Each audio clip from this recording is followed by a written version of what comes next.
તો આ તરફ ગુજરાતમાં પણ શિયાળાએ અસલ મિજાજ બતાવવાનું શરૂ કરતા દિવસે ને દિવસે ઠંડીનું જોર વધી રહ્યું છે। ગુરુવારે રાજ્યના 8 શહેરોમાં લઘુત્તમ તાપમાન 13 ડિગ્રીથી નીચે નોંધાયું।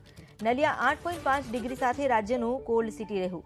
હવામાન વિભાગે આગાહી કરી છે કે હજુ 3 દિવસ ઠંડીનું જોર વધશે। ગુરુવારે ડીસામાં 11.2, રાજકોટમાં 11.4, ગાંધીનગરમાં 11.5, કેશોદમાં 12.2, અમરેલીમાં 12.8, વલસાડમાં 13, સુરેન્દ્રનગરમાં 13 અને અમદાવાદમાં 14.4 ડિગ્રી તાપમાન નોંધાયું। તો વેરાવળમાં 14.5 અને દીવમાં 14.8 ડિગ્રી, વડોદરામાં 15, ભાવનગરમાં 15.6 અને સુરતમાં 17 ડિગ્રી તાપમાન નોંધાયું।